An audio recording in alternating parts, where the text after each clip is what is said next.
બાજુ સામે પોલીસની લાલાખ યુવકોને જાહેરમાં સ્ટન્ટ કરવો ભારે પડ્યો છે। શહેરના નાગનાથ ગેટ વિસ્તારની આ ઘટના છે। જાહેર રસ્તા પર ટ્રાફિક વચ્ચે સ્ટન્ટ કરીને વિડીયો પોસ્ટ કર્યો। વિડીયોના આધારે પોલીસે બંને શખ્સોની ધરપકડ કરી। પોલીસે કાયદાનું ભાન કરાવીને માફી પણ મંગાવી છે।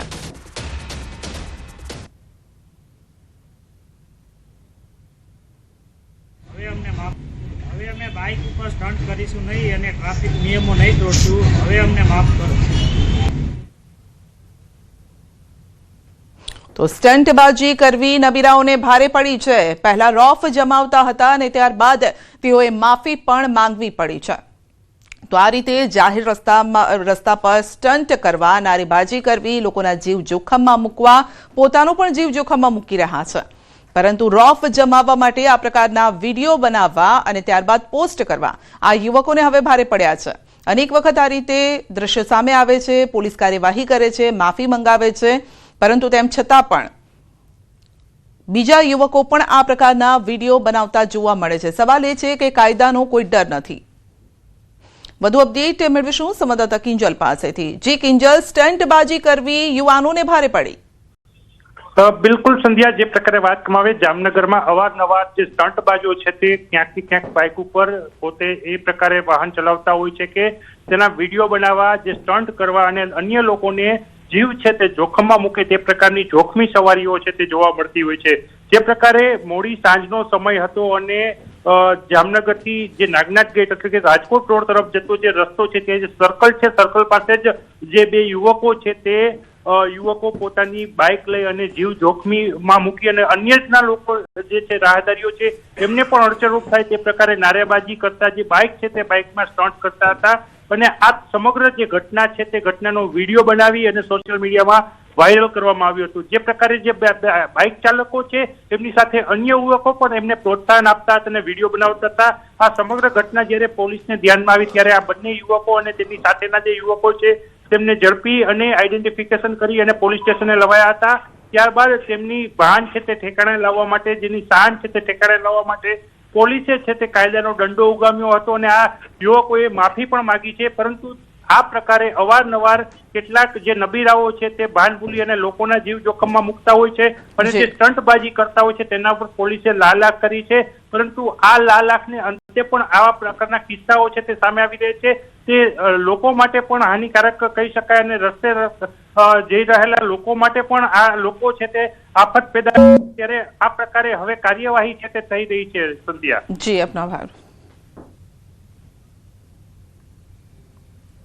બાળકોને ટુ વ્હીલર પર બેસાડતા હોય તો સંભાળજો। તમારી એક ભૂલ બાળક પર ભારે પડી શકે છે।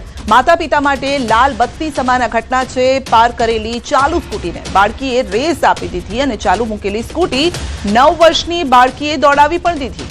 રાજસ્થાનના જોધપુરની આ ચોંકાવનારી ઘટના છે। અકસ્માતની ઘટનામાં બાળકી ઘાયલ થઈ છે। સમગ્ર ઘટનાના ધ્રુજાવી દે તેવા સીસીટીવી સામે આવ્યા છે। તો વાત એમ છે કે પિતા પોતાના પુત્ર પુત્રીને શાળાએથી પરત લાવ્યા હતા અને ત્યારે પિતાએ ચાલુ સ્કૂટી રાખી અને ઉતરી ગયા। પુત્રને નીચે ઉતાર્યો, પરંતુ પાછળ બેસેલી 9 વર્ષની પુત્રીએ ચાલુ સ્કૂટીને રેસ પણ આપી દીધી। આગળ પૂરપાટ ઝડપે એ સ્કૂટી ચાલીને ટકરાઈ ગઈ અને બાળકી નીચે પડી અને દબાઈ ગઈ।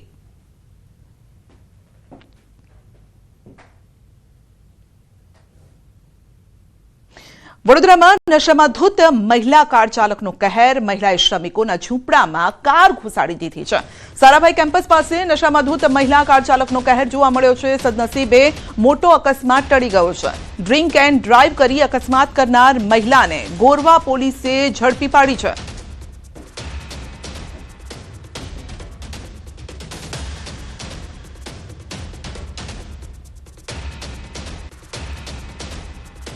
વડોદરામાં હિટ એન્ડ રનની ઘટના બની છે। તરસાલી બાયપાસ રોડ પર હિટ એન્ડ રન। ડમ્પર ચાલકે ટુ વ્હીલર ચાલકને અડફેટે લીધા અને અકસ્માતમાં એકનું મોત થયું, એક ઘાયલ છે। ગઈકાલે રાત્રે તરસાલી બ્રિજ પાસે આ ઘટના બની। ઘટના સ્થળે પોલીસ પહોંચી અને તપાસ હાથ ધરી છે। અકસ્માત સર્જી ભાગી ગયેલ ડમ્પર ચાલકની શોધખોળ શરૂ કરવામાં આવી છે।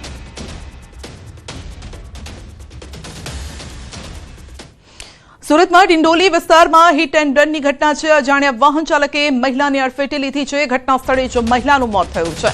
હિટ એન્ડ રનની ઘટના સીસીટીવીમાં કેદ થઈ છે.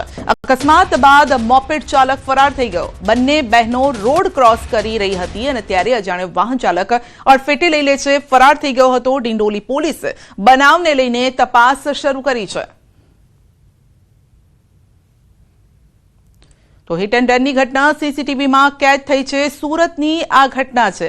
રોડ ક્રોસ કરતી વખતે આ અકસ્માત સર્જાયો હતો. અજાણ્યો વાહન ચાલક મહિલાને અડફેટે લે છે, જેના સીસીટીવી સામે આવ્યા છે. ડિંડોલી વિસ્તારમાં હિટ એન્ડ રનની ઘટના.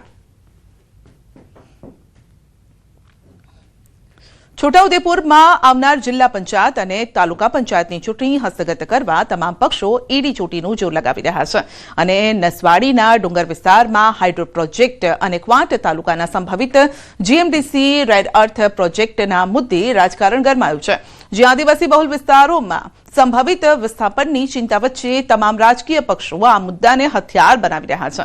શાસક પક્ષ પ્રોજેક્ટ ન આવવાનો દાવો કરે છે, તો વિપક્ષ સર્વેના આધારે પ્રશ્નો ઉઠાવી રહ્યો છે.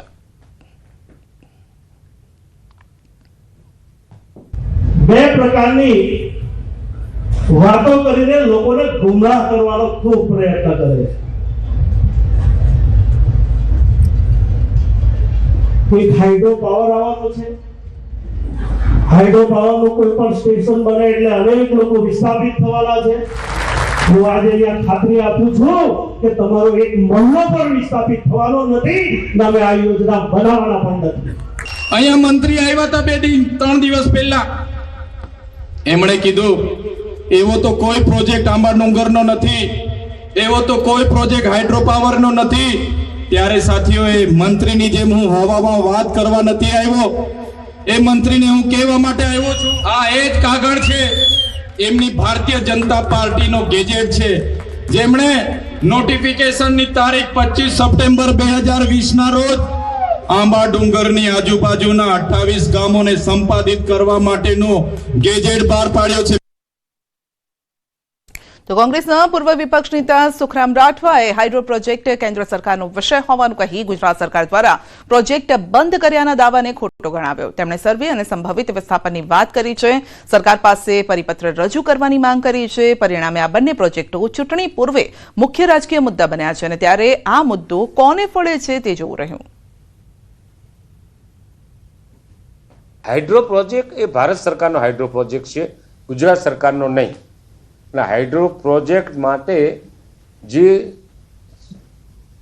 સ્થિતિ સર્જાઈ છે અને એ સ્થિતિને ધ્યાનમાં રાખીને આ ગુજરાત સરકારના મંત્રીશ્રીઓ કહેતા હશે કે અમે એને બંધ કર્યો છે. બંધ ભારત સરકાર કરે તો બરાબર છે, ગુજરાત સરકાર એમાં કરી શકતી નથી. એનું સર્વે પણ થઈ ગયું છે, કેટલા ગામડા પણ જાય છે. પતંગ રસિયાઓ માટે સારા સમાચાર. ઉત્તરાયણમાં પવનને લઈને અંબાલાલનું અનુમાન છે. ઉત્તરાયણ પર પવનની ગતિ સારી રહેવાનું અનુમાન છે. સવારે 7 થી 11 વાગ્યા સુધી પવનની ગતિ સારી રહેશે. મહેસાણા અમદાવાદમાં પવનની ગતિ 7 થી 9 કિલોમીટરની રહેશે.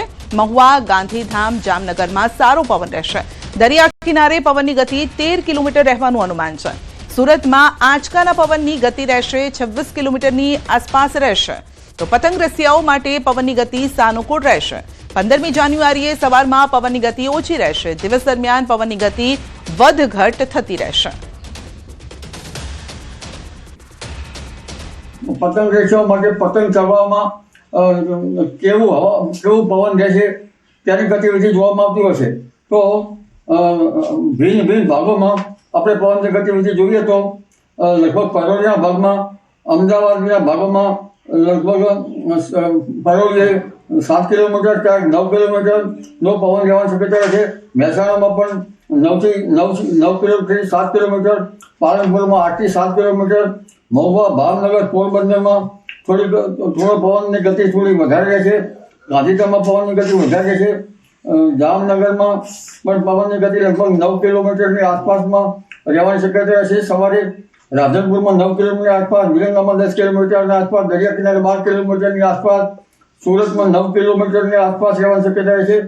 સવારના ભાગમાં પવનની ગતિ 9 થી 7 કિલોમીટર રહેવાની શક્યતા રહેશે. બપોરે 10 વાગ્યાની આસપાસ 6 થી 7 કિલોમીટર મહદ ભાગોમાં અને બપોરે 1 વાગે 6 થી 7 કિલોમીટર અને સાંજે 4 વાગે 6 થી 7 કિલોમીટરની આસપાસ રહેવાની શક્યતા છે.